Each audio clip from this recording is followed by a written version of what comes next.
ایک اپنے ایمان کو بچانے کے لیے لوگ جا کے غار میں پناہ لے لیتے ہیں. سب سے زیادہ ترجیح اگر کسی چیز کو دنیا کی زندگی میں دیتے ہیں اپنے ایمان کو دیتے ہیں. مال و دولت کی پرواہ نہیں کی تھی انہوں نے, اپنے خاندان قبیلے کی پرواہ نہیں ہے, لوگوں کے تانوں کی انہیں کوئی پرواہ نہیں ہے. صرف ایک اللہ سے تعلق ہے, اسی ایک تعلق کو بچانے کی خاطر غار میں جا کے پناہ لی تھی. اللہ نے نیند سلایا, ایسی نیند سلایا ہے کہ 309 سال تک سورج کو اللہ نے حکم دیا ہے کہ سورج جب طلوع ہوتا ہے دائیں کنارے کی طرف جھک جاتا ہے, جب سورج شام کو غروب ہوتا ہے اللہ سورج کو حکم دیتے ہیں کہ بائیں طرف سے جھک کے گزرنا ہے, غار کے اندر میرے ولی آرام کر رہے ہیں, ولیوں کی نیند خراب نہ ہو جائے. یہ اللہ کے ولی کی شان ہے کہ اللہ سورج کو حکم دیتے ہیں تمہاری شعائیں ان بندوں پہ پڑنے نہ پائیں, کہیں ایسا نہ ہو کہ یہ نیند سے بیدار ہو جائیں, ان کی نیند کے اندر خلل مجھے گوارا نہیں ہے. 309 سال اللہ ان کی غار میں کروٹیں بدل رہے ہیں, ان کی کروٹیں بدلی ہیں. غار کے دہانے پہ کتا حفاظت کے لیے بیٹھا ہے, گویا ایسے لگتا ہے, اللہ کہتے ہیں تحسبہم ایقاظا, لگے گا ایسے جاگ رہے ہیں, وہم رقود, حقیقت میں سوئے تھے. کیسا منظر ہے, اور خوف کیسا ہے, روب کیسا ہے. انسان کسی خوفناک چیز کو جب دیکھتا ہے سب سے پہلے دل کے اندر اس کے خوف بیٹھتا ہے, اس کے بعد وہاں سے بھاگنے کا ارادہ کرتا ہے. اللہ کہتا ہے ان کا خوف ایسا میں نے روب طاری کیا, کوئی غار کے قریب جاتا تھا. اللہ کے پیغمبر اگر آپ اس زمانے میں موجود ہوتے, نبی علیہ السلام کو اللہ رب العزت کہہ رہے ہیں اگر آپ موجود ہوتے, لو اطلعت علیہم, اگر آپ ان کی اس حالت اور کیفیت کو دیکھتے, لولیت منہم فرارا, روب بعد میں آپ کے دل میں بیٹھتا, پہلے آپ وہاں سے فرار اختیار کر لیتے. یہ روب کی حد ہے. اللہ نے اتنا روب بٹھایا تھا لوگوں کا, کوئی 309 سال تک غار کے دہانے تک نہیں جاتا. اللہ نے حفاظت کیسے کی ہے. 3 صدیاں بیت چکی ہیں اور اوپر کے 9 سال ہیں. دوبارہ سے بیدار ہوتے ہیں, بیدار ہوتے ساتھ آپس کی گفت و شنید ہے. اللہ نے اتنے عرصے پہلے کا واقعہ قرآن میں رہتی دنیا تک نصیحت کے لیے اتار دیا. اٹھتے ساتھ ان کی جو بات ہے اللہ نے ہم تک پہنچائی ہے. سوال کیا, ایک کہنے والے نے کہا کم لبثتم, کتنا عرصہ ٹھہرے ہو. لبثنا یومن او بعض یوم, جواب کیا دیتے ہیں, خبر نہیں ہے. اللہ کے ولی ہیں, ان کی ولایت میں شک نہیں ہے. جن کی ولایت قرآن اس کی گواہی دے, ان کی ولایت کے بارے میں کسی قسم کا شک و شبہ دل کے اندر نہیں آ سکتا. سوئے ہوئے ہیں, غیب کی خبر نہیں ہے, نہیں پتا چلا باہر دنیا کہاں سے کہاں پہنچ چکی ہے. 300 سال گزر چکے ہیں, غیب کی خبر ولیوں کو نہیں ہے. قرآن کا عقیدہ ہے نا. اٹھے ہیں, انہیں خبر نہیں ہے کہ کتنا عرصہ بیت چکا ہے, کہنے لگتے ہیں لبثنا یومن, ایک دن ٹھہرے. آج تو جب تک کسی کے دلوں کا حال اگر کوئی ولی نہ جانے, اس کی ولایت میں شک رہتا ہے. ولی تو ہوتا وہ ہے, ولی کی تعریف لوگوں نے یہ بتلائی ہے کہ ولی دلوں کا حال جب تک نہ جان لے ولی نہیں ہوتا.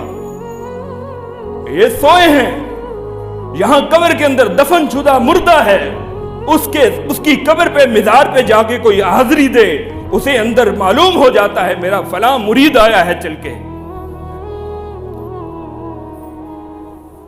مردے تو دور کی بات ہے, قرآن کہتا ہے سوئے ہوں کو خبر نہیں ہے کتنا عرصہ گزر گیا ہے. لبثنا یومن او بعض یوم, ایک دن ٹھہرے ہیں یا دن کا کچھ حصہ ٹھہرے ہیں. اور پھر اس کے بعد کیا ہوتا ہے, آخر میں کہتے ہیں کچھ چیزیں ظاہری سی بات ہے بدلی محسوس ہوئی ہوں گی, دیکھا ہوگا, مشاہدہ کیا ہوگا. کہنے لگے ہمیں تو نہیں پتا, ربکم اعلم بما لبثتم, رب جانتا ہے کتنا عرصہ گزر چکا ہے. بازار جاتے ہیں, بندے کو بھیجتے ہیں, یہیں پہ پچھلا جمعہ میں نے یہاں چھوڑا تھا, اب بازار ایک بندے کو بھیج رہے ہیں کہ جاؤ بازار، لیکن ایک بات پلے باندھ لو، فَلْيَنْظُرْ أَيُّهَا أَزْكَىٰ طَعَامًا، جاؤ بازار، شہر میں جاؤ، دیکھو پاکیزہ کھانا کہاں پہ ہے۔ اللہ کا ولی ہاتھوں میں مریدوں سے نوٹ اکٹھے نہیں کرتا، جس مال پہ اس کا حق نہ ہو وہ مال اس کو وہ حاصل نہیں کیا کرتا، بلکہ رب کا ولی وہ ہوتا ہے جب بھی مال کماتا ہے پہلے سوچتا ہے حلال کے طریقے سے آ رہا ہے یا حرام کے طریقے سے، بن محنت کے، بنا کسی مشقت کے اپنی تجوریاں نہیں بھرا کرتا۔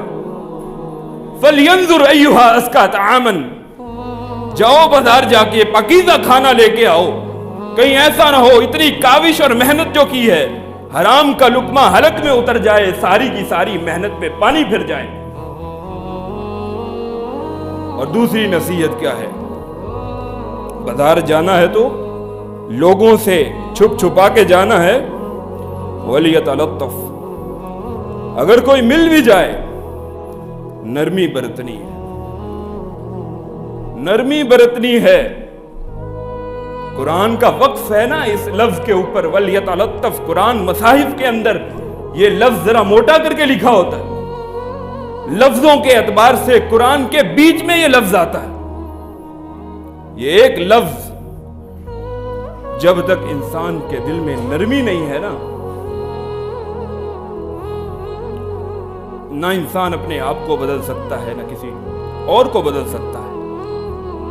نبی علیہ السلام کی یہی صفت اللہ رب العزت نے فرمایا نا کہ اللہ کی رحمت ہے کہ آپ مومنوں کے لیے بڑے نرم ہو چکے ہیں، لوگوں کے لیے نرم ہیں آپ۔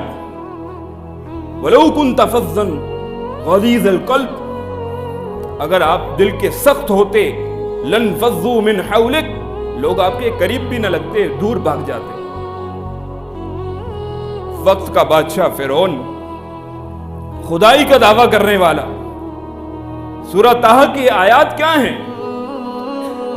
اللہ رب العزت نے سیدنا ہارون اور موسیٰ علیہ السلام کو جب فرعون کے دربار میں بھیجا ہے، انہیں کیا حکم دیا تھا؟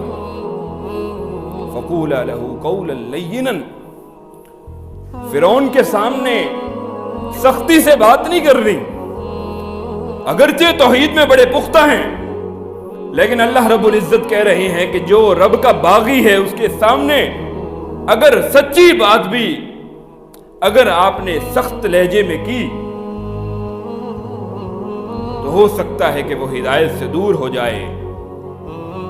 یہ دعوت کا سلیقہ ہے، کبھی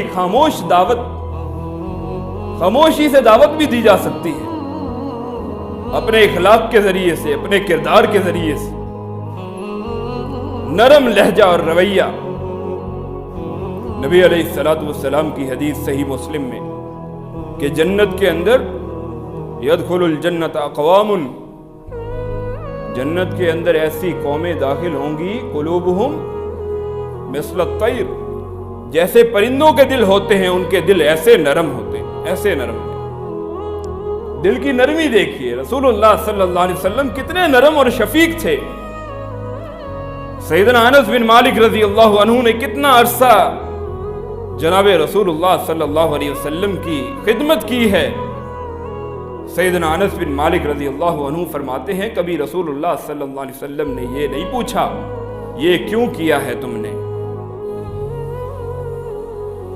ایک بدری صحابی ہیں سیدنا ابو مسعود رضی اللہ عنہ فرماتے ہیں ایک دن میں اپنے غلام کو مار رہا تھا، ہاتھ میں سوٹی پکڑی ہوئی ہے، صحیح مسلم کی روایت ہے، غلام کو مار رہا تھا، پیچھے سے آواز آئی اے ابو مسعود جان رکھو، جس غلام کو مار رہے ہو اللہ اس غلام پہ جتنی تمہاری قدرت ہے اللہ کو اس سے کئی درجے زیادہ تمہارے اوپر قدرت ہے۔ کہتے ہیں میرے ہاتھ سے سوٹی گر گئی، میں نے غلام کو آزاد کر دیا۔